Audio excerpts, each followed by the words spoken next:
Tiana Park from TAM Partners. I'm facilitating the TAM webinar series. Welcome to webinar 10 in our 12-part Transportation Asset Management webinar series sponsored by Federal Highways and AASHTO. The topic of today's webinar is approaches to integrating risk into TAM programs and plans. Webinars are generally held every 2 months. However, the next webinar, Managing Off-System Assets, will be held August 13th at 2 p.m. Eastern Standard Time. I wanted to point this out that this is a shorter break between webinars than usual because we had to reschedule this one due to a conflict with a very similar webinar on the same day last month. So stay tuned for our next webinar coming up in just 1 month. And for more information on this webinar, visit tam.transportation.org and click webinars. And when you click that, you will be able to see the slides from this webinar as well as kind of a audio video of this webinar where the slides with the voice will be on a file that you can replay. You'll also find archives from previous webinars, and again, you'll get today's webinars in a day or two. If you have any suggestions on future webinar topics or have questions for the presenters today during today's webinar, please submit your comments or questions to the webinar Q&A feature that you'll see on your screen in the webinar tool that you're using. So we will have a Q&A feature at the end of this at the end of the presentation, and so what we're going to do is we'll just take them in the order that you submit your questions, and then I will direct it to the presenter who best can answer the questions. So, and with that, I will turn it over to Steve Gay from Federal Highways, Office of Asset Management. Steve. I hope you can all hear me. Yes, we can. FHWA is pleased to present this webinar in cooperation with AASHTO, Subcommittee on Asset Management. We're going to focus on a topic, risk. I know there's been other past webinars on this subject, and we're still getting a lot of questions how to best address it. Under MAP 21, state DOTs will soon be required to develop and implement risk-based asset management plans, and we're doing what we can to support agency in this process. We've had a pilot project working with New York, Louisiana, and Minnesota to develop a risk-based asset management plans. New York's will be speaking today, and you can even access their draft asset management plan from the FHWA Asset Management website. We also have published a 5-part series on risk in asset management, and you can access those also from the Federal Highway Asset Management website. And related to this, I know Federal Highways Office of Planning has a pilot state project working with extreme weather events and climate change that in some cases they also are specifically dealing with this issue. Also, we're working with state DOTs to help them understand how risk management can be used to improve decision making. And I think today's presentations will help states understand better. And later on you can ask questions. If you're finding you have some issues to deal with, don't hesitate to ask the presenters. I think a key is, as we move ahead, is looking at the risks. Certainly look at extreme weather events, seismic issues, or even dealing with issues of funding as it comes to preservation. That the asset management plan, MAP 21 requirements include managing for the whole life. And that would include issues such as doing preservation at certain times. What happens if you don't? That certainly places an increased financial burden in the long term on the state DOT. And how do you tell that story? I think a key is illustrating how risk management can improve programs, and we're hoping to discuss how risk management prepares for and responds to disasters, etc. You can find more information on this on the Federal Highway Asset Management website, including past webinars that have been recorded. Passing it back to you, Jana. Thank you, Steve. Today's presentation includes 4 perspectives on risk in relation to transportation asset management programs and plans. We will hear about the experiences of state DOTs already engaged in taking on these challenges. We'll also hear from 2 presenters who've been supporting state DOTs in these efforts. Presentations will highlight both successful approaches and some important lessons learned. Following an overview presentation to set the context, each presenter will focus on specific aspects of risk and asset management.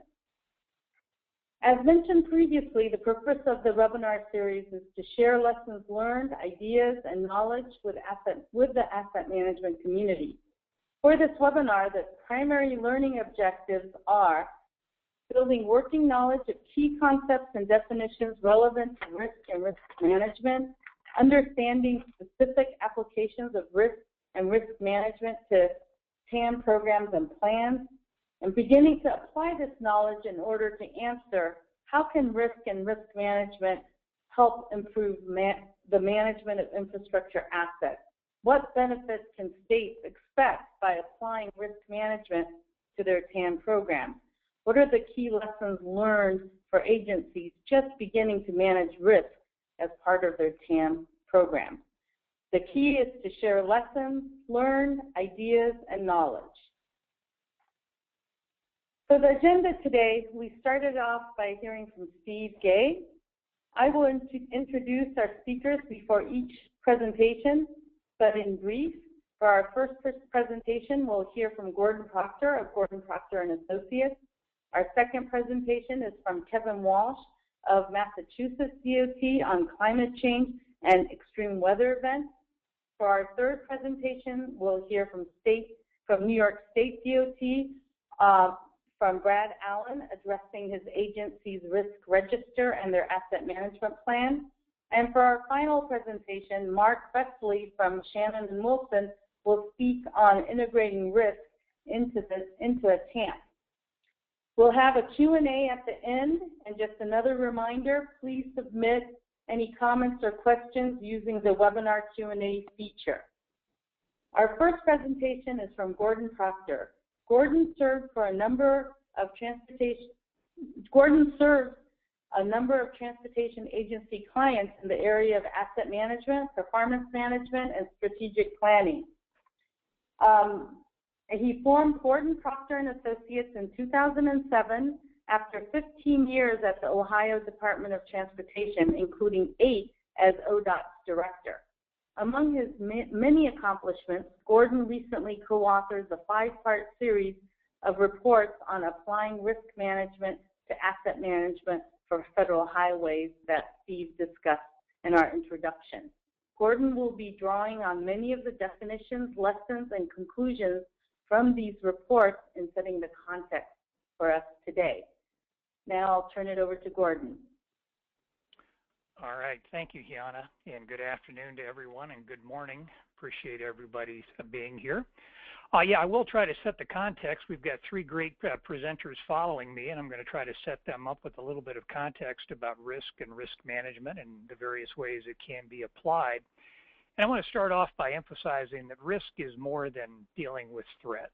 Dealing with risk management is the dealing with uncertainty, variability, opportunities in addition to threats. And a way to think about this is, would you want to put your retirement portfolio in a risk-free investment? And you may not, because you're not going to earn much in the way of return or reward for doing that. So we're always managing risk, and what we're trying to do is manage it intelligently and balancing it. So the risk that we'll be talking about in terms of asset management includes some threats, certainly, but it also includes the uncertainties and the variabilities and the opportunities that you will be dealing with. If I could have the next slide.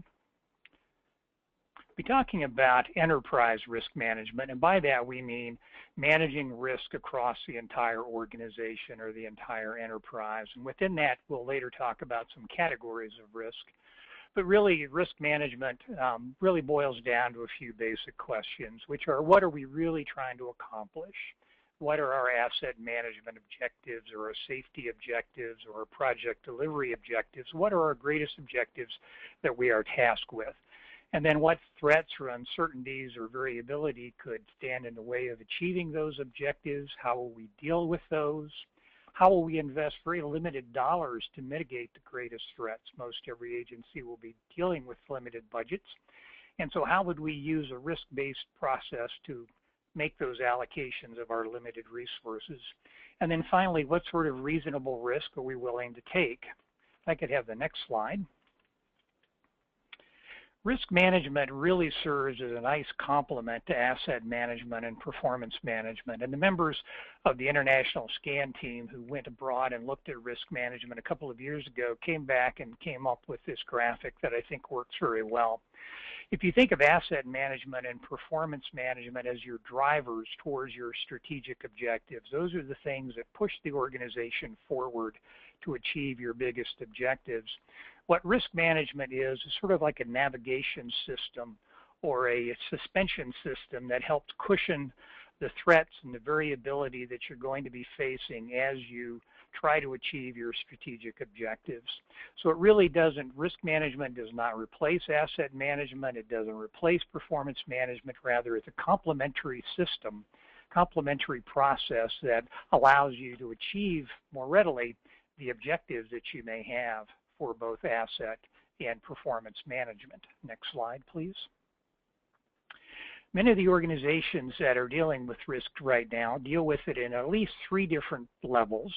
One would be sort of enterprise or strategic risk. These would be risks that affect the entire organization, such as a lack of funding or lack of political support for transportation. If you were a program manager in charge of bridges or pavements or safety or maintenance, you would be a program manager and you'd probably be dealing with program risk. And those would be risks that might affect the collection of projects that make up your program. Or you could be a project manager or an activity manager, such as someone who collects pavement condition data, and you may be managing risks to those. So you'll see throughout the presentations here risk at various levels, and that then leads to how you assign the treatment and the long-term management of those risks later. Next slide, please. I want to use a simple example that you may have as you develop your asset management plan. So say you're an agency and you've developed this objective of one of your many objectives in your asset management plan. Say that today in 2014, 30% of the vehicle miles traveled in your state are on good pavements, and you've got an objective to raise that to 40% of the VMT in your state traveling on good pavements by the year 2024. So that's your objective, nice, linear, straightforward objective. The next slide, please.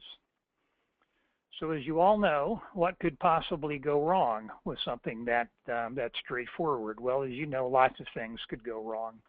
Your long-term funding is very uncertain. You don't know what your costs are going to be in terms of long-term inflation rates. You may or may not have great confidence in your pavement models. If you're a state such as Ohio that has fracking, or a state such as Idaho with timbering, those kind of industries can really have a lot of pavement impacts on certain parts of your network. You may have internal operational issues such as lack of project delivery or poor maintenance or even poor materials and construction. And you may also be dealing, obviously, over 10 years with increased climate change threats. So as you look forward in terms of trying to achieve this very logical long-term goal, you're going to be facing a lot of variability and uncertainty, and therefore each of those are a risk. If I can have the next slide. And the types of risk and the categories of risk in that little simple example would include financial risk, information risk, asset risk, if some of those pavements are already very poor performing and don't last very long, don't perform as well as you want. You may have individual pavements or classes of pavements that could be risks. You may have operational risks such as your internal processes. A subset of that operational risk may be decision risk if you're not confident that all the people who are making project selection and maintenance decisions are necessarily making the best long-term decisions. Those could be risks. And of course, the external risk of climate change and things and events that you may not be able to control. The next slide, please. And in a risk-based asset management plan, as you'll see later from our other presenters, they will take various steps once they've identified these risks to either treat them, to tolerate them, to try to terminate them, to transfer them to a third party, which we don't often are able to do, or to take advantage of it. Is this really an opportunity? So as a risk that you'd be identifying in your asset management plans, you'd probably be making one of these 5 decisions. Do we treat it? Do we tolerate it? Do we terminate it? Is there something we can do about it? Next slide, please. And so then, as you think back to the little example here of our pavement goal, as you develop your types of treatment in your asset management plan, for some of your risk, you may not have very many good treatments, such as financial risk. You may not be able to control what Congress does long time and over the long term. And you may just be demonstrating and communicating and articulating that uncertainty. Hopefully, you'll have an opportunity to seek more revenue, but you may or may not be able to have that as a risk treatment. If you've got information risk, you may well be taking steps to try to fill those internal gaps and improve your management systems. And as you can see, you may be taking a variety of different steps along the way in your asset management plan and your risk plan to identify what types of treatment and what kinds of steps you're going to do to try to address these long-term risks to your asset management objectives. Next slide, please. This chart is sort of a universal chart that you would find in risk management plans and guides from around the world. It's very much, as you can see, a process improvement type of framework in which in the traditional asset or risk management process, you would start by establishing what you're trying to accomplish. That would be establishing your context. You'd be identifying your risk. You'd be analyzing what are the root causes of those risks. You would be evaluating the probability and the impact of each of those risks, and then you would be identifying treatments for those risks. And as you can see by all the arrows going back and forth and up and down, that it's intended to be a very dynamic process involving a lot of internal and external stakeholders of communicating, identifying risk, treating risk, and explaining which risk may impede the objectives that you're trying to achieve. So risk management is intended to be a very active, very continuous, ongoing process, and is supposed to be operating in parallel with and complementary to your asset and performance management systems. Next slide, please. And I really like to emphasize that in the risk management literature, it really is about balancing risks and rewards. It's not just battening down the hatches against every possible threat. It's about trying to take intelligent risks so you can achieve acceptable levels of reward. And so it's really a lot about consciously weighing the opportunities that you have, prioritizing where you can, and deciding where it makes sense to take a reasonable risk in exchange for achieving a reasonable reward. At the same time, it is about identifying those external threats and even internal threats that you have to deal with that may well impact your long-term asset management objectives. Next slide, please. So in a few simple steps, if you're an agency today and you're not quite sure what risk-based asset management is and you would like to get started in it, what very simple things should you do? Well, you probably would want to form a risk team or a team within your TAM team, your asset management team, to begin developing your risk register and your risk program. The ISO 31000 standard, that's the International Organization for Standards, they've developed a skeletal but comprehensive ISO standard for risk management. And that a little graphic we showed a couple slides before came right from ISO. And if you were to spend the $75 and get the ISO standard, what it would tell you to do is to begin by identifying what your asset management goals and objectives are and what your real critical assets and priorities are. Then you would walk through a comprehensive process of brainstorming and working with your own staff to identify what are those risks, how can we rank them, prioritize them. Then we would decide how we're going to treat or tolerate if we can. We would actively try to manage each one, just as you would try to manage any other objective within your organization. You would be communicating your risk treatments both within the organization and externally, and hopefully you'll be trying to continuously improve and update your risk management practices. So this would be a process that would work in parallel with your asset management and performance management programs, trying to make sure that you've identified the things on the horizon that could impede you and making sure you're taking reasonable steps to try to address them. The next slide, please. As Steve mentioned, there are some resources that you can work with right now. I'd really recommend the ISO 31000 Risk Management Standard. It's not a highly detailed, but it is a very comprehensive standard, and it really gives you the outlines of a good risk management approach. The International Scan Program of Federal Highway 2 years ago did an excellent report on international best practices on risk management. That's on the International Scan website. That's the sort of maroon or red document there. It really gives you a sense of how other agencies are handling risk management. And then there's the 5-part series that Steve mentioned. Hopefully by this fall, there's intended to be an NCHRP risk management guide coming out, and that guide hopefully will give you a step-by-step series of steps to take to implement a risk-based asset management and enterprise risk management program. So the next and final slide here.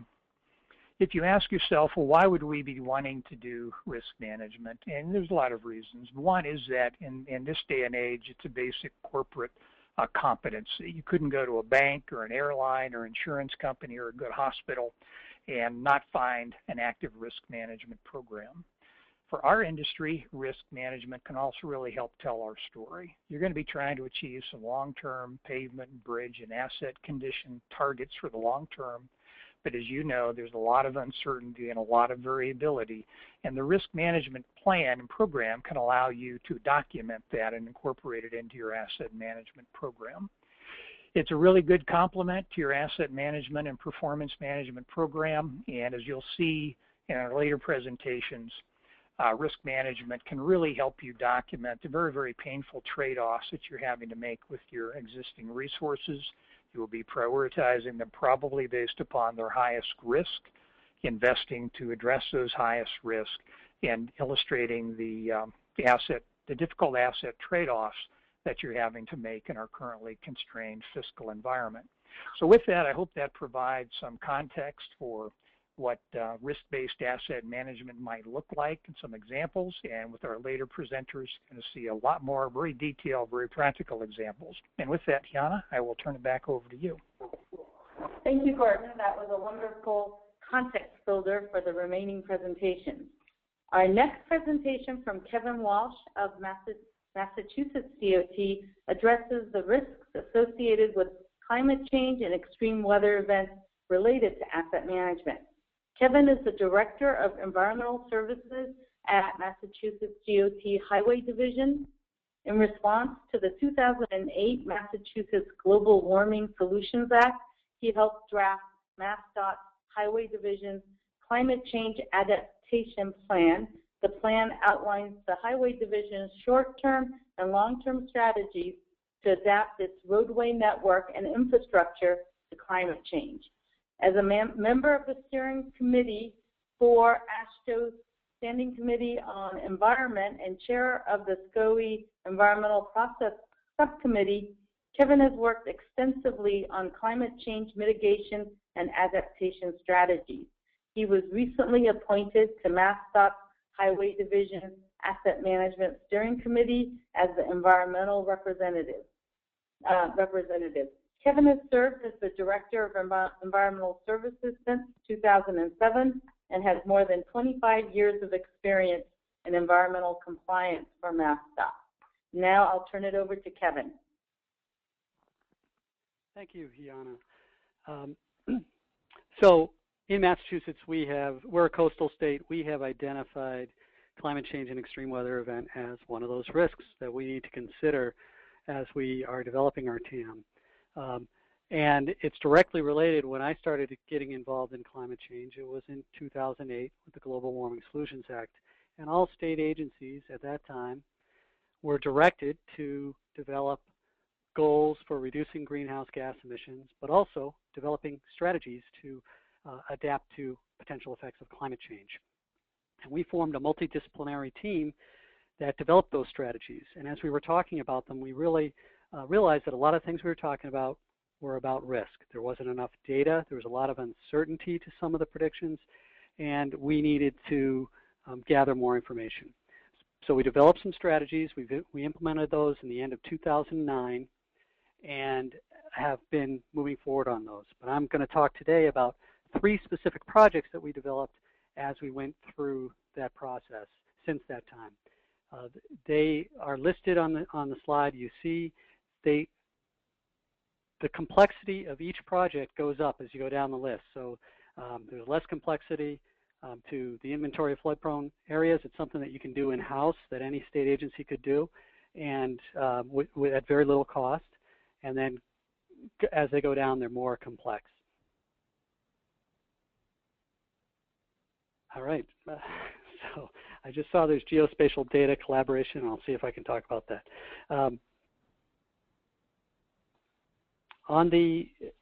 So next slide, please. In March of 2010, this is really when we started our inventory. We had back-to-back 25 to 50-year storms. We had over 30 highway locations that were completely flooded over that 3-week period of storms, and 100 local roads that were out of service and completely blocked off. During that time, we had extensive public outreach, and we had multiple blogs and web access and announcements. So we realized that's a lot of data that's out there that we should gather and start looking towards those inland areas. We had really good information on potential sea level rise effects, but the only thing we really knew about the inland areas was that we're going to get a little bit more rain, and it's going to be in more intense extreme events. So we felt like this was a good chance to look at, if it's flooding today, let's inventory it. It's likely it's going to flood tomorrow. So we started that process, and we did a series of surveys. And if you could go to the next slide, we created the Inventory of Flood-Prone Transportation Assets. It took a number of surveys, and what we finally realized is we needed to go out and talk to people. Everybody was too busy to really respond to these surveys in detail. And actually the surveys, what we found was where the latest storms were, that's where we were getting the best results. So if the storm was in Eastern Mass, we were getting really good input from there. But this is something that you can, as a state agency, can easily put together. When we were in the middle of that inventory, please do the next slide, we found Tropical Storm Irene, which found us in Western Mass. It very severely affected other states, especially Vermont. They had Hurricane Irene and Lee, but we were affected, and our Route 2, a major east-west roadway, was completely taken out over a 20-mile area for a 4-month period while we had to rebuild it in many areas. So we were in the middle of these surveys. We decided to go out again and talk to our folks and go in person, and we expanded our mapping to over 300 locations where there are regular past history of flooding. And if you could go to the next slide, just another shot of some of the damage from landslides. And you can go right to the next slide. This is the map that we created, and what's interesting about this map is, well, a couple of things. One is by color coding, you can tell the intensity, the number of times a structure or roadway floods in any given year. But you can actually zoom in on this, the GIS layer, and when we went out to each district, we went over every single one of these points. And we had all the maintenance folks in there and construction and operations, and they knew every single location. They knew how severe the flooding was, how frequent it was, how long it lasted, and in most cases, why it was flooding.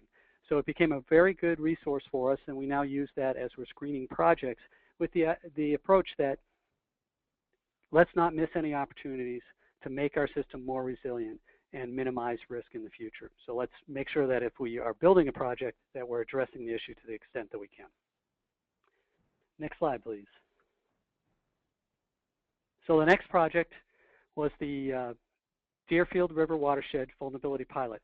We're about to start this. We've negotiated a contract.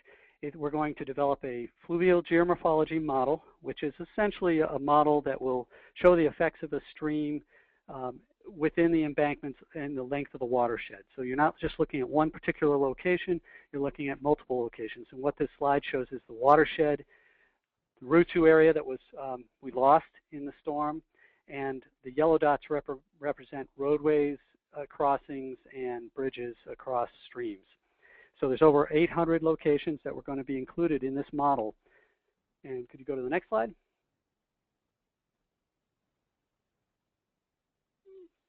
Using that model, we'll be able to assess all those roadway and stream crossing locations, including climate change, into those predictions, and then assess them with this design support tool.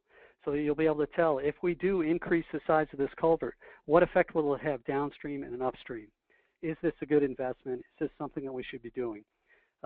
That's what we're hoping to have that done in 2 years, and we're about to start that project. And the final project that I'm going to touch base on today is our most sophisticated project. If you could go to the next slide, which is the MassDOT Federal Highway Pilot Project. We were in the second round of pilot projects that Federal Highway funded. We're looking at climate change and extreme weather vulnerability to the Central Artery project. We spent a lot of money building the Central Artery. It's a critical resource to the city of Boston, and we want to make sure that it is not vulnerable to extreme weather. So I've listed a few people here, including myself, but I want to point out Steve Miller is the project manager. He works in my section, and he's working with Catherine MacArthur as the assistant project manager. And our team is made up of University of Massachusetts, including Ellen Douglas at UMass Boston, Paul Kirshen at University of New Hampshire, and Kirk Bosma from Woods Hole Group, and he's the one doing all of the sophisticated modeling that we're working on. Next slide, please.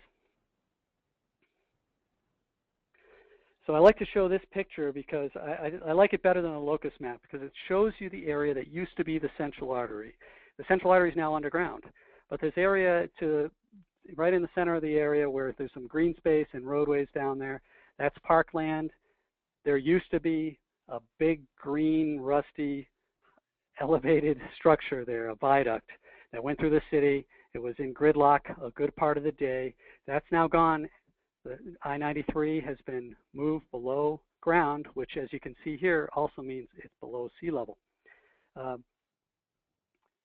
The Central Artery is a critical link to the area, both the regional transportation network and to the city of Boston. It's an important economic engine, and it's a major emergency response route.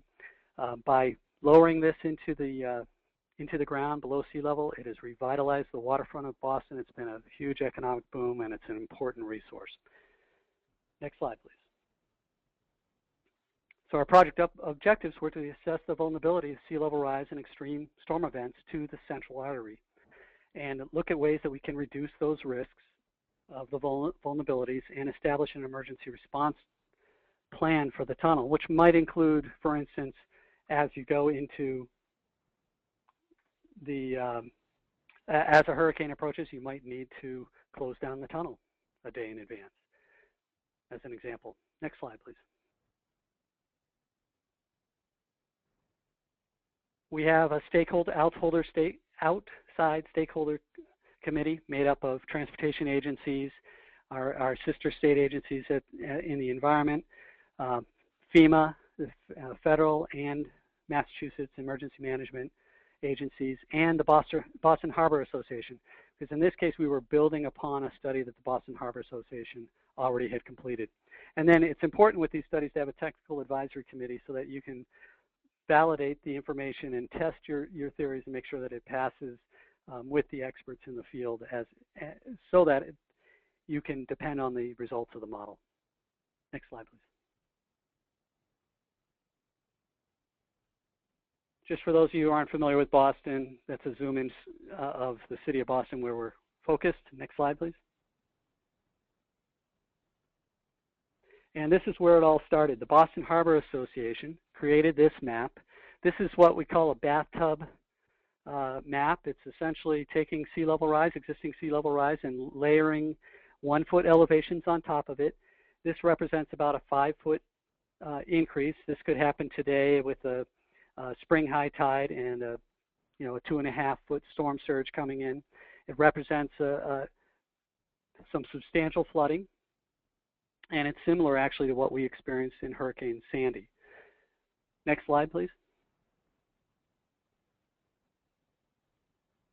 This slide represents the shocker. This is what could happen if we had a direct hit from Hurricane Sandy. And keep in mind, this is from a bathtub effect, just a bathtub analysis. This is the slide that I showed our highway administrator when he asked me the next day after Hurricane Sandy, what if it had hit 6 hours earlier, 6 hours later, or been as strong as when it landed in New York and New Jersey. I said, I've got these two slides. It's somewhere in between. We have a vulnerability pilot application in right now with Federal Highway to develop a model to look at this further. And that's where we are today. Next slide, please. So I'm just showing this to show you that these are all the roadways that are underground that we're looking at. There's 3 tunnels underneath the Boston Harbor and the tunnels underneath the city of Boston. Next slide. So why do we need this sophisticated approach with this sophisticated model we're proceeding with? The risk is high, and it's an important resource, critical to the region. The Boston Harbor Association inundation maps were not really sophisticated. They were a great starting point and a great first approach, but they didn't include a lot of the effects of flooding, so you're not necessarily seeing the full extent or an accurate representation of all the areas that might face flooding. So we're going to build upon what they did and add the flooding pathways that will come out of this model. We're looking at wave effect, and we'll have a better understanding of the cause of flooding, and then most importantly, be able to test engineering adaptations and look at those based on the risk and the probability and see how far we want to go with any adaptation measures. Next slide, please. So this is the model that we use. It's called ADCIRC model. Federal Highway used this on the Gulf Coast 2 study. We're building upon it here. As I mentioned, it includes waves, wave setup, river discharge. We have 3 rivers coming into the Boston Harbor. That's an important factor in considering any storm surge coming in. If those are at peak flow while we're at peak flood level while a storm comes in, the impacts would be much more severe. And it covers a large physical area because you have to look at a hurricane. It's a massive storm system. So it's the Gulf of Maine that we're looking at in the model. Next slide, please.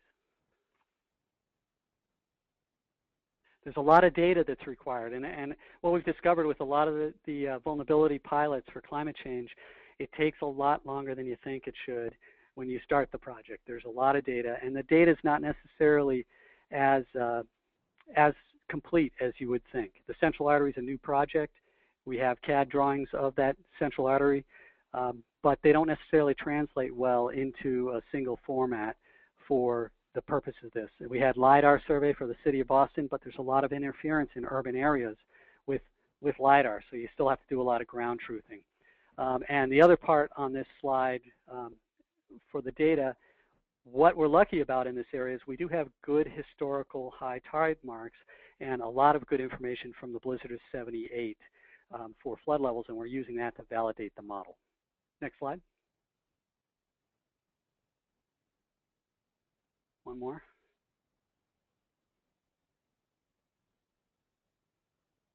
So we're going to run a series of simulation scenarios using the Monte Carlo approach. Essentially, you're rolling the dice. You're throwing multiple 1,000 different potential paths of hurricanes and intensities and running them through. And that gives you, once you get through that, you get some probability, so you can start looking at the chance and the potential impact to your resources. We're going to run it for present and future climate change scenarios, looking out at 2030, 2070, and 2100. And we're going for not just tropical storms, the hurricanes, but this is the first time ever we're modeling nor'easters. So that's the work that UMass and Woods Hole Group are working on. But because of that, it's a very intense level of data. We're running the Monte Carlo approach at the UMass Boston supercomputers. Next slide, please.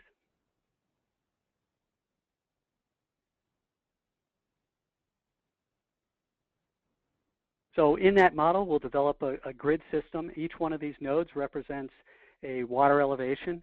As you get closer into your area, the grid becomes more unstructured, and you can pinpoint specific areas that you want to focus in on. It becomes a more dense grid as you get closer and more high resolution.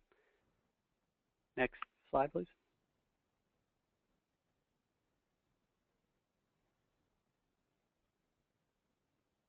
So that represents the grid. What you're seeing there, the city of Boston with the grid overlaid it. If you look in the central artery area, it's a more, much closer tight grid. That's where we're focusing on. Next slide. So this next slide, we get some fun aspect of this model, being able to show you, if it works here, a quick simulation of, this is a validation run. Ran through it pretty quickly. What the type of data you get out of here, you start to see flood elevations on a time lapse. And what we got out of this, we ran this only for validation. It's not a final model, but it shows you the paths of flooding that might occur. And so what we're doing now is going out to areas that it looks like there are some anomalies, and we're doing additional survey because we realized that the LiDAR survey might not have picked up something, or something strange is happening, and refining that data as we go forward. So next slide. So there's some challenges as we develop these models. A sophisticated model and the urban model grid development, it's a lot of data points, and there's no quick and easy way to get it. LiDAR is a good place to start, but you still need to do a lot of ground truthing. Running both hurricanes and nor'easters, it's a big data. It requires a lot of computer power to run. There's a significant tidal influence in New England compared to other areas. It's about a 9-foot tidal influence. We have 3 rivers coming into this area, which makes it interesting. And I already mentioned the simulation time. One thing I want to mention, the data, again, digital versus institutional knowledge. When it came to it, if you look at this slide, when we went and talked to the guys that work in our tunnels, that run the HVAC, that run the plumbing, and make sure the tunnels are running every day, all our maintenance and operations people, they pointed out a number of areas that weren't picked up on LiDAR. Well, what about the ventilation shaft that is at street level on Atlantic Ave, and this grade is in a sidewalk. So if Atlantic Ave gets flooded, that's a possible area. So we got a lot of great information from the people that are working in the field that know the system inside and out. Next slide, please.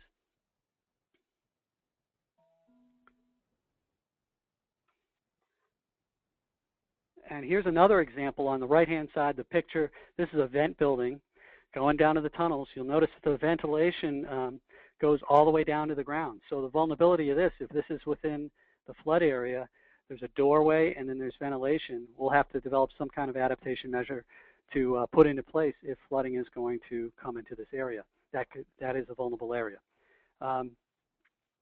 With the hydrodynamic model, we'll have results of water elevations in very detail at tens of thousands of locations. We'll have detailed time-varying inundation maps based on the various climate change predictions and flood conditions and future years. We'll have flood pathways and sources. And what I really like about this, again, is the ability to test potential performance of engineering adaptations, to be able to run it again and see how it works and how that adaptation measure will perform in the future. And the next slide.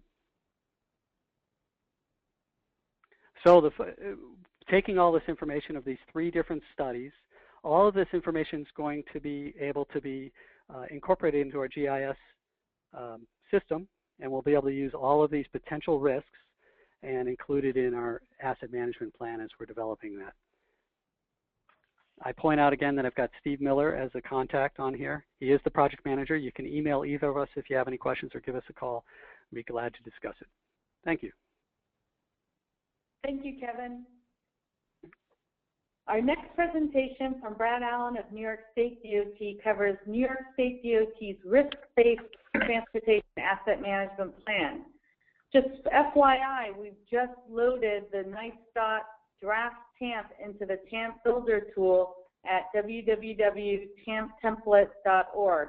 This tool will soon be available also through the AASHTO Subcommittee on Asset Management website at tam.transportation.org. Brad is the director of NICE Program Management Bureau, which oversees the use of federal and state funding for the delivery of NICE $1.5 to $2 billion annual construction program. He's the project manager for developing NICE TAMP and has worked on various asset management and maintenance management projects at NICE for the last 9 years.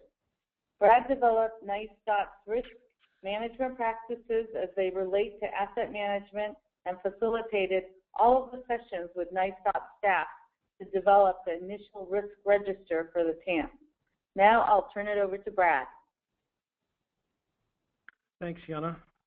I will say developing risk management for our asset management plan was a real team effort here at NICE, and you'll see as I go through this just how many folks were involved.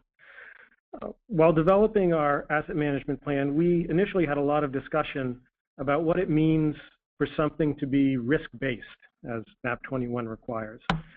In the end, personally, I'm not sure any TAMP is truly risk-based versus mission-based or objective-based, performance-based.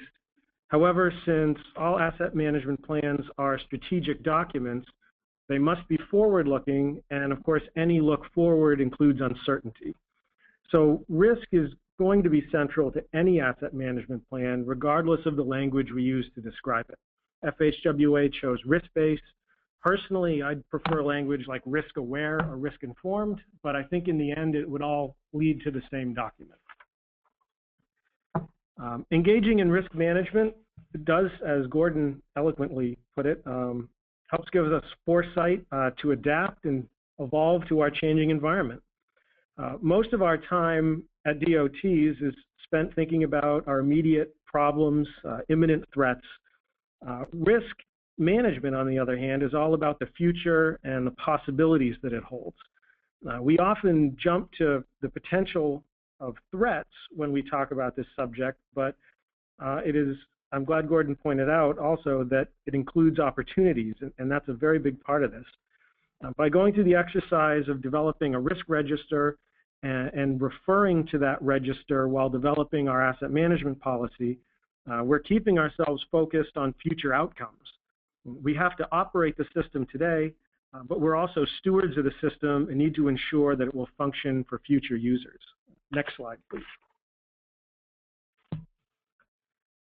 TAMPs are strategic documents, as I said. According to Merriam-Webster, strategy is, quote, a careful plan or method for achieving a particular goal, usually over a long period of time. The focus on future possibilities in risk management improves the likelihood of our future success. There is more to executing a successful program than simply issuing good policy today and waiting for good results to come out in the future. It takes years to execute a program, and changes are bound to happen along the way. By thinking about what possible change early on and laying out strategies for handling those future possibilities, we at NISDOT feel more comfortable that in 5 years from now, we will see the benefits that are intended from our current policies and priorities. Next slide, please. Specifically in our TAMP, we addressed risk in 3 different ways. Some of these are presented directly as this is how we're addressing risk management. Some of the others are not. But each of these aspects of our TAMP involve uncertainty and how we at NISDOT plan to manage that uncertainty. Next slide. Regarding our investment strategies, NISDOT TAMP NYSDOT's TAMP includes three primary investment strategies. Preservation first drives a substantial portion of our total funding to maintenance type activities focused on preserving the condition of our infrastructure that is still in good shape and preservable. This strategy prioritizes investment in low-cost treatments on higher volume roadways. This approach is risk-based in two ways. First, keeping high volume roadways in good condition serves the largest number of customers. And second, higher volume roadways cost little more to maintain than lower volume facilities, but considerably more to rehabilitate or reconstruct. So investing in them now minimizes future costs. The Beyond Preservation strategy addresses risk in that we recognize that in times of limited funding, investments to renew, replace, or enhance highway assets must be prioritized on a system-wide basis. And finally, the demand recovery strategy is a truly risk-based strategy. Incorporation of this recognized that the combination of our current limited funding and the first two strategies leave some low-volume rural roadways that are not maintenance candidates at a disadvantage to compete for renewal or replacement funds down the road. Demand recovery recognizes that these assets, and specifically pavements, can generally be rehabilitated for relatively low cost. So the strategy includes a limited, and I'll stress limited, amount of funding that is set aside to address these low volume renewal pavement candidates in essentially a worst first manner. And it closes what would otherwise be a hole in our other strategies that we identified by looking forward and seeing how those strategies would play out.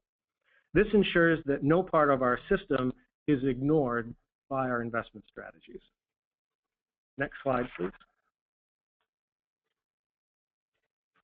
The second way we addressed risk was directly with a traditional risk register. To establish a risk register, we needed to determine what we intended to accomplish, establish a scope, define risk in relation to asset management, as this was a constrained exercise, and create a risk management process, and then finally present in the document a final product of a risk register. Next slide, please. Going into this process, we wanted to understand what were the changes we wanted to affect by adopting risk management. What did we want risk management to do for us and help us do better? While risks can come from internal or external sources, risk management, we found, at least in our early stage, seems to be inherently internally focused. What will our organization do to these perceived risks is the common question that kept coming up. What positive impacts would we like to see in our business through the adoption of risk management? And in the end, we developed these risk management objectives so that risk management would inform and influence our policy and our comprehensive program development policy, facilitate communications, align efforts, and finally meet FHWA expectations. That was really driving a lot of this. Next slide, please. To set a scope, a shared philosophy of the TAMP leadership team, TAMP development team, is to have a grand vision, but not try to realize that vision all at once. A way I commonly put this is that I feel our agency learns by doing. It is best to start basic and allow people to become comfortable with a new idea, then add in its complexity where is needed down the road. Limiting the context of risk management, this risk management exercise, to asset management, and limiting the risks we were going to address in our TAMP to agency risks allowed participants to be focused and drove discussions to what are the high-level risks that could impact our agency. Next slide, please. most guidance on risk that we found assumes, at least in my opinion, assumes that the agency developing the risk management practices already has a mature performance management system. You find a lot of definitions that discuss the impacts of uncertainty on organizational goals. For NYSDOT, we are implementing risk management and performance management and asset management really simultaneously. So we don't have a very mature performance management framework to use to drive our risk management practices. Also, this particular effort was not scoped to include all aspects of our organization's business. It is constrained to the scope of what is in our asset management plan. To accommodate this situation, we developed the definition you see here of asset management risks. The chance of something happening that impacts NYSDOT's transportation assets or the agency's ability to manage those assets. That really helps set the scope of what will be in the risk register. Next slide, please. To develop the risk register, we used our asset management governance structure. This is not part of our org chart. These are regional and statewide teams at the technical, managerial, and executive levels that guide and set asset management policy and decisions. Each of our 4 statewide asset management teams that you see in the second row from the bottom developed draft program level risk registers and included their 5 most significant risks. Those draft registers were submitted to the comprehensive program team, which is the statewide upper management level team. And the CPT used them to establish a draft agency level risk register. And for each of the risks, 7 were identified for this agency level risk register. They included draft mitigation strategies. That was then reviewed and finalized by the Capital Program Delivery Committee, which is chaired by our commissioner, Commissioner McDonald, and they included the final mitigation strategies. It was key for executives to have executive sign off on that final register with the mitigation strategies, because those strategies require the commitment of resources. And so we wanted to make sure there was executive buy-in to committing resources to these various strategies. Next slide, please. You may have to click thank you.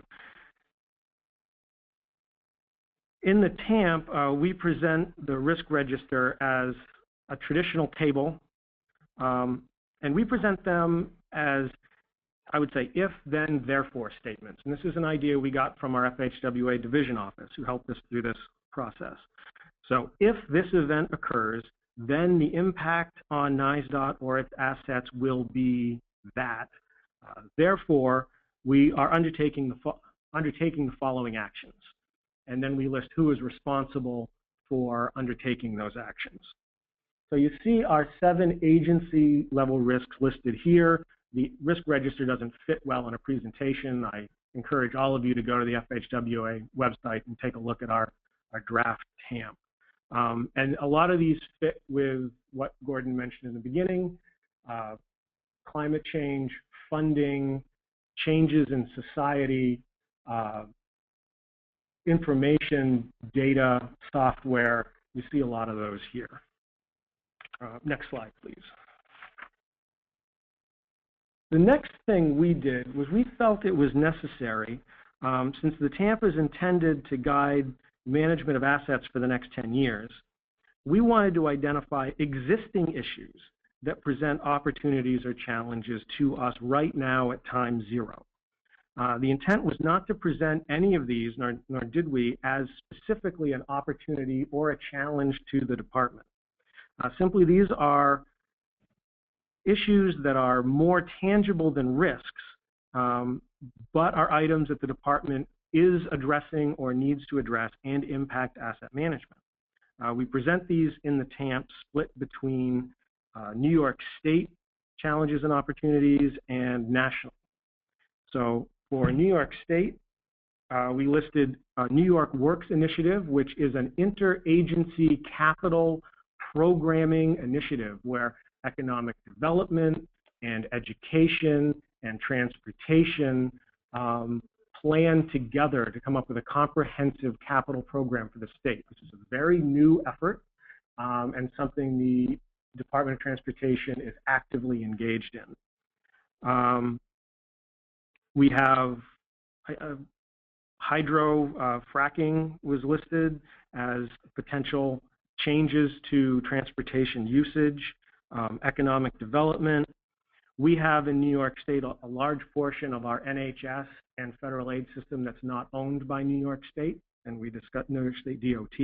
We discussed that. Data collection and expanding data collection to the whole federal aid system, as well as coordinating between the various federal plans that are required in MAP 21. Next slide, please.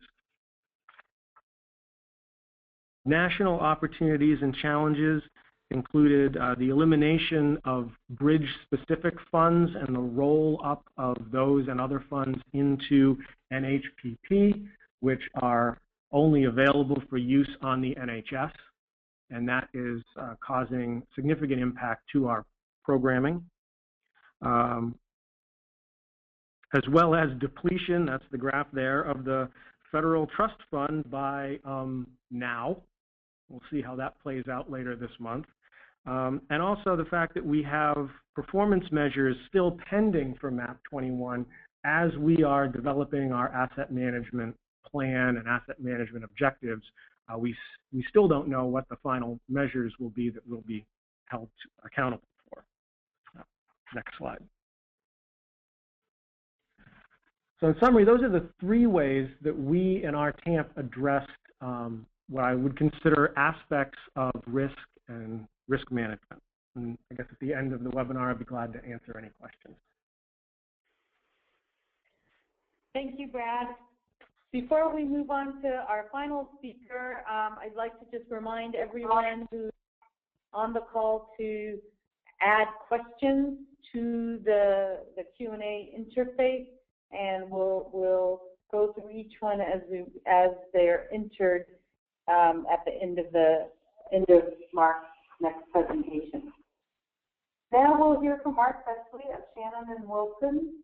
Mark has 20 years of geotechnical experience in both the private and public sectors, including positions with the Colorado DOT as a senior geotechnical engineer and as a resident engineer. He's been involved with projects including large bridges, retaining walls, landslide stabilization, rockfall mitigation, roadway widening, and emergency road and structure failures. Mark is currently engaged in risk-based wall asset management projects for Alaska and Colorado DOT, and was the author of the 2013 Federal Highway Central Federal Land publication on implementation concepts and strategies for geotechnical asset management. And now let's give our attention to Mark. Thank you. Yeah, so today I'm going to talk about work that's been done for several programs within CDOT that also incorporates some of the similar work supporting plan development for Alaska, state DOT, and federal lands. And much of this presentation is going to be focused on assets that are not historically managed by US DOTs, but do present at times a high risk to performance. So Kevin mentioned, Brad previously mentioned the challenge of defining risk, and then Gordon referenced ISO 31000. If we go to that resource and other resources out there as far as what is risk, you know, the traditional definition is likelihood times consequence. But within the context of TAM, some of the takeaway is that, you know, risk can be evaluated at different levels and using available data. It doesn't have to be a highly complex quantitative type of approach. In a lot of cases, we have existing condition or other asset data that really can be surrogates for either of those inputs into the risk calculation.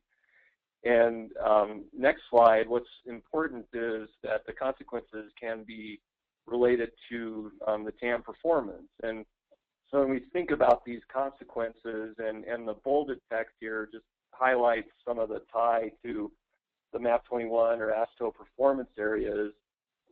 And these can be the areas that we can build these risk analyses around. So whether it's specific damage to the asset or other measures or performance areas such as safety and environment, reliability, externalities, things like that. All these are aspects that we can incorporate into these risk-based plans. Next slide. So just to review, there's 3 different projects here that we'll talk about that have been done for CDOT. Next. The first of these is the Rockfall Management Plan, which was recently updated, and the takeaway from this one is that we were able to use a significant amount of data on 760 sites that have been tracked and measured for over 20 years, and really we were able to just transition that data from more of a hazard assessment into a risk assessment. And this slide just illustrates, you know, we have several of these high hazard rock sites. We know their conditions, but you know, depending on the traffic, that is an influence into whether or not this might be classified as a low risk or a high risk. Next slide. So from that analysis, we were able to, and this is just a statewide view of the Rockfall asset plan, and it just illustrates the areas where these high-risk sites were identified, and the performance plan was put together to work to mitigate these sites and reduce the high risk that it presents to, say, safety and mobility measures. Next slide. The next project involved the underserved asset screening that CDOT did in support of their risk-based asset management plan last year.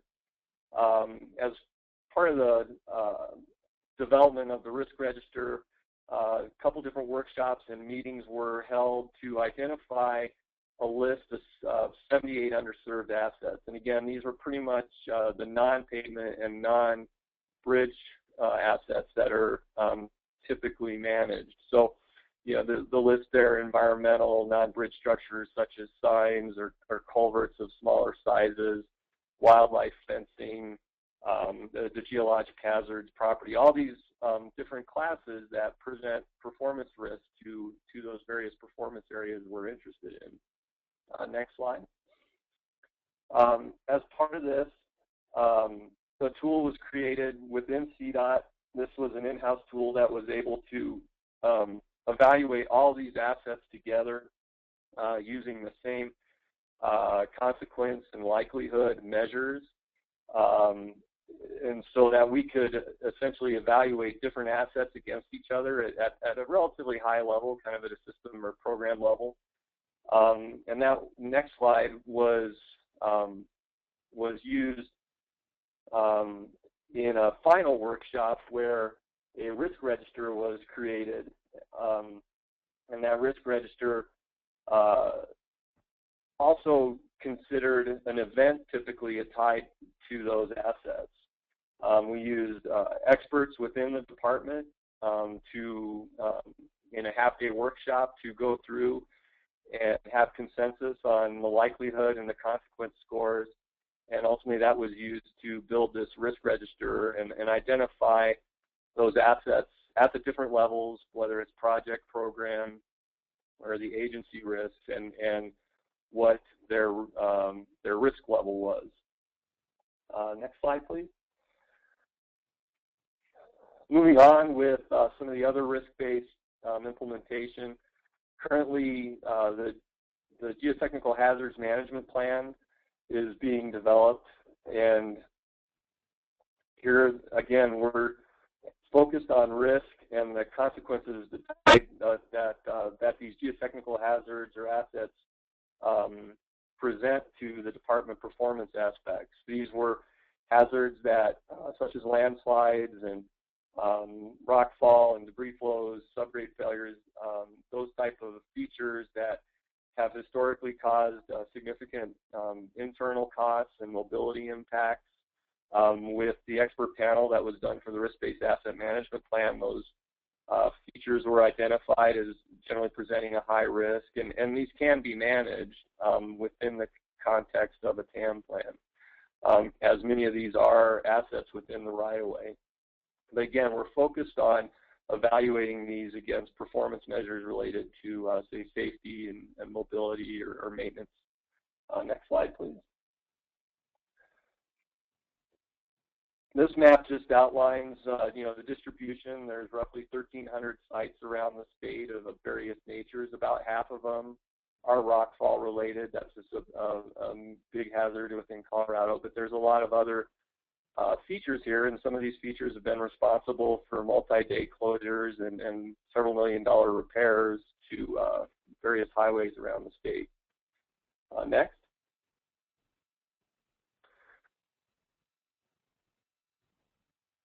This slide just is that same, let me go back one. This slide is just a representation of those sites now, and a similar figure was created for safety risk and for maintenance risk. This just shows the mobility risk figure, but it identifies what is the location of these various high-risk sites, medium risk, low risk, and what's important is that we had to work with experts within the department, maintenance, and program staff to identify or to define what is a high risk, and so that we could categorize these correctly. Next slide. This is just a different representation of this, and this is the similar data, only it's now being contoured into a risk density plot. And this is a means to better identify areas of treatment potential when we want to have a performance or an objective to obtain the highest level of risk reduction that can be obtained within the budget constraints. This also helps with identifying what we might call corridors. So we're essentially aggregating multiple sites or multiple risks to better evaluate how we can, at a system level, better attain risk reduction. And so those red areas would tend to be, and the other contoured areas as well, but this allows us to contour that density for just a better management plan. Next slide. The last work here involves the wall asset management plan that CDOT's doing. This is for both retaining walls and sound walls. This work was begun at the end of last year and is ongoing right now. Initially, for this work, part of the goal was just determining what even existed in that inventory. So a rapid risk-based inventory was performed using online tools such as Google Earth and the CDOT GIS system with the photo viewers. That allowed a lot of this work to be done in December and January, when traditionally you might not have been able to get out and view these sites due to weather. So it was a little more cost effective than driving folks around the state.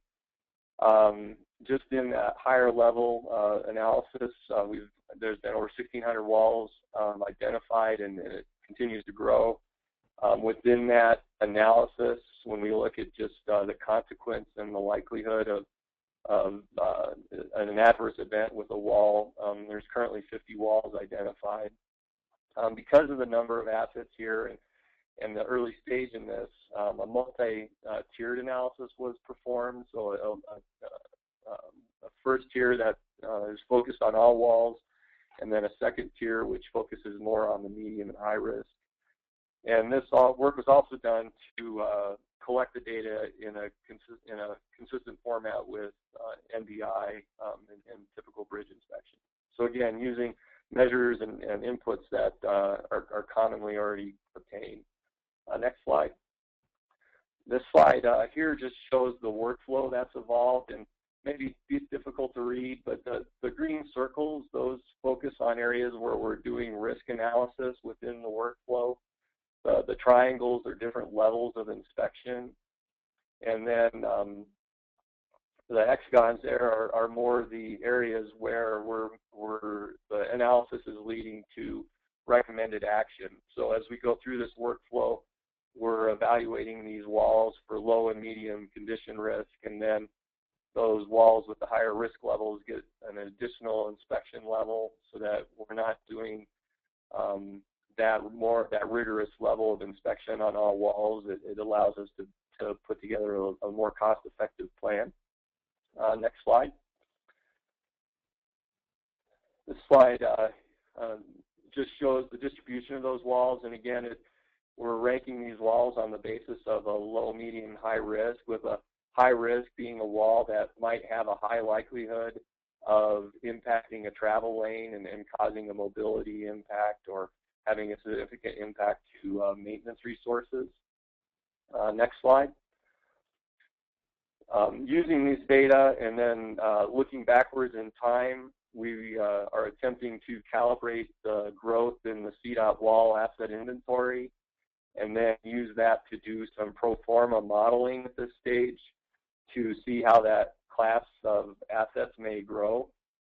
And then within that, we know we have 51 high-risk walls now, and based on the age of the walls and that analysis, we're able to establish maybe what the trend in those high-risk walls and their quantity growth with time. Next slide. So those data were then used in some additional pro forma modeling to create support for the funding proposal that CDOT would use to identify the benefit of this risk reduction. So the red line would be kind of a passive management plan, roughly what they spend now dealing with unplanned fixes and whatnot, and tied to that growth in the asset class. If we develop a performance measure that is based on reducing the number of high-risk walls and maybe maintaining medium-risk walls from going into that high-risk category, we get the blue line. So we have to get through an initial surge of risk reduction, and then there's kind of a maintenance value that would go along with trying to maintain these walls out of the high-risk level. So next slide.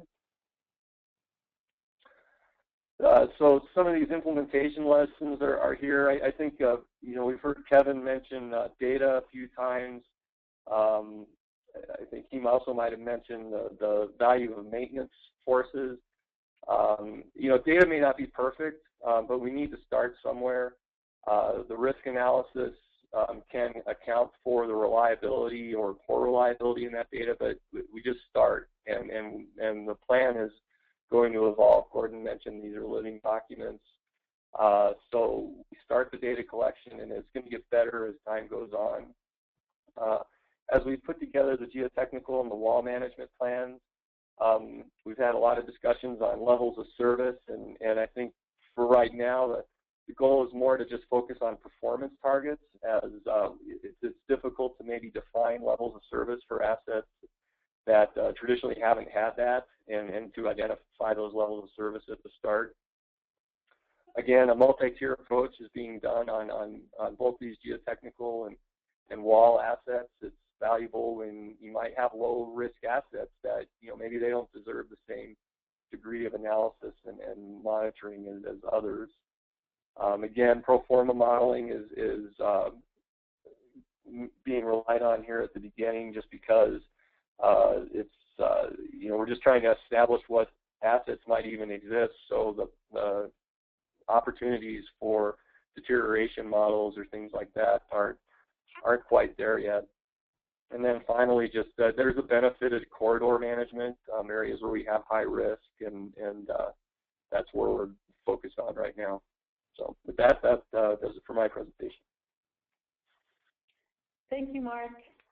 So that concludes our presentations for today. Thank you to all of our presenters. This is very valuable information right now. If you have a question, please type it into the Q&A feature of the webinar toolbar. I'll take them in the order as you type them. So we have a question from Ben Orsman, and I'm just going to read it. I was particularly intrigued by the various definitions and examples of risk, many that were very insightful. Might we be able to obtain a list or a catalog with short definitions for states to use to check against their asset management plans? Steve and Gordon, could you discuss if such a list currently exists already, or is this something that could be produced quickly, possibly from today's webinars? If it's a short list, we can easily add it to the guidance that's included in the TAMP Builder tool, which could have a checklist as part of the guidance.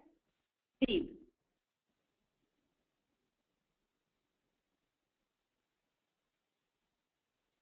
Steve, I think you're still muted.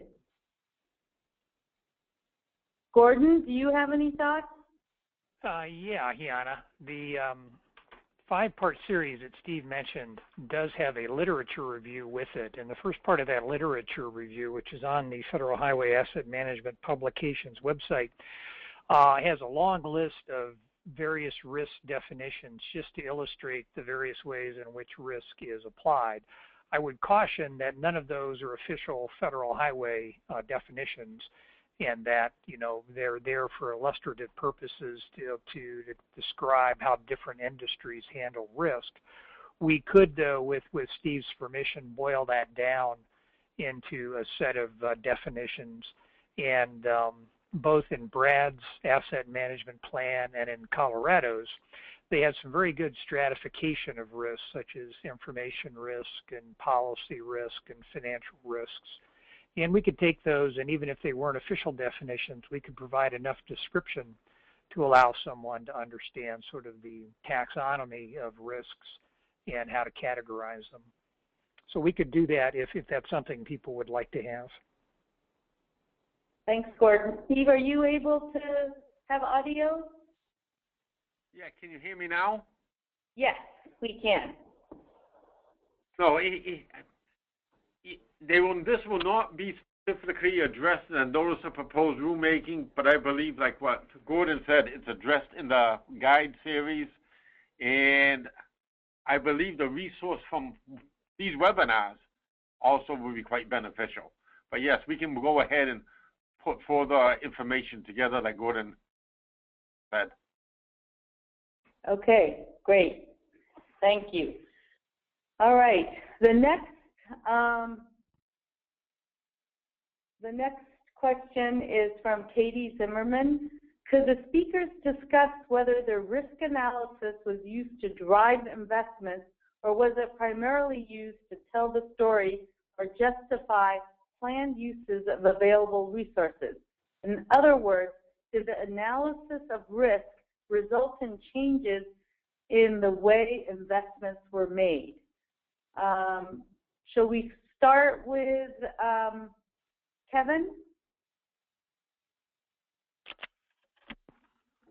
Sure. I'd say from our standpoint on all these studies that we worked on and projects, it's to assess what we have and make sure that there's no additional money associated with it, but make sure that as we plan projects, we make the right decisions and in wherever possible incorporate changes to improve resiliency. So I think that gets to the issue. Thanks, Kevin. Brad? Yep. Yeah, I would say yes, and also it will. As I went over in our broad investment strategies, those were very much risk-driven, based on looking at their strategies that were developed with our funding levels in mind. So we looked at what we can afford and what's the best way to get the outcomes that we need, and we established those strategies. So that was inherently a risk-based process.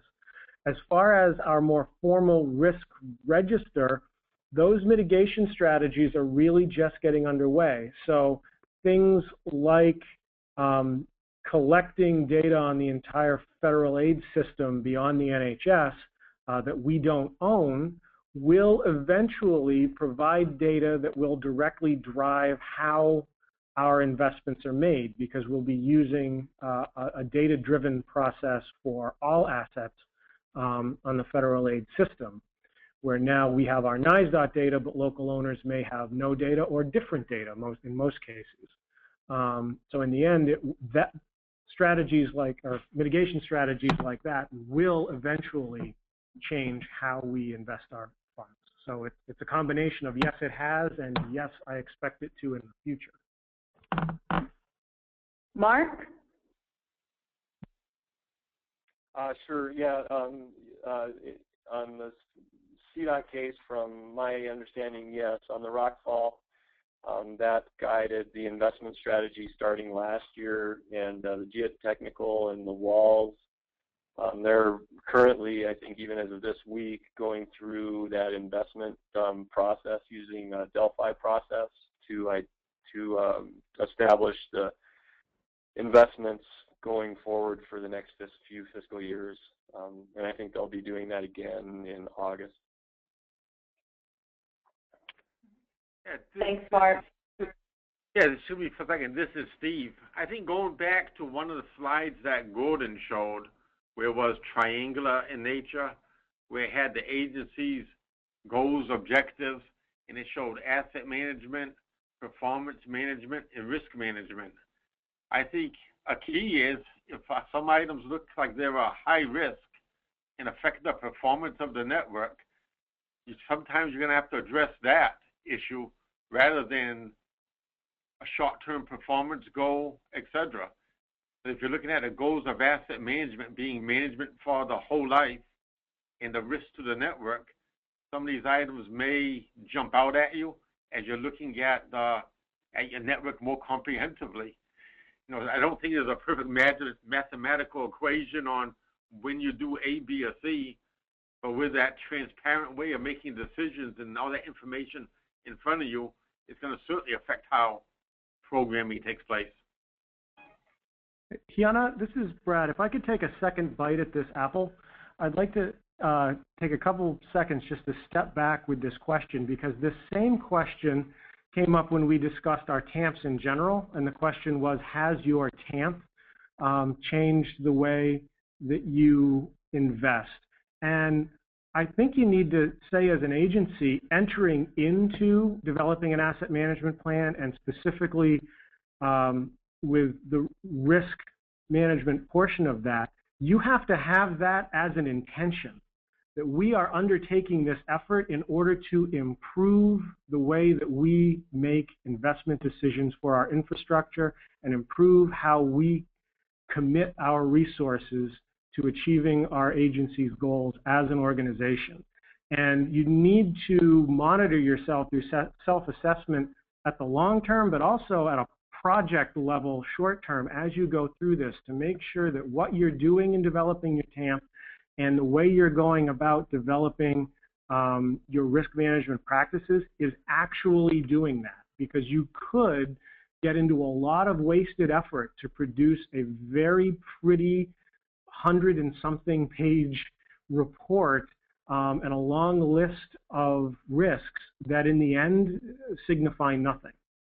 So I think it's very important to recognize that that's the whole purpose for doing this, is to improve the way we make investment decisions as transportation agencies. Thanks, everyone. Thanks. So, yes? Was there another comment?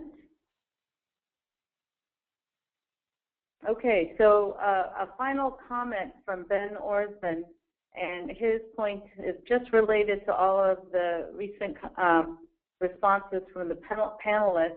The risk registers help some with those definitions of risk, but the risk reduction associated with having adequate funding to address risk at the time of least cost is a concept that needs to be heavily promoted.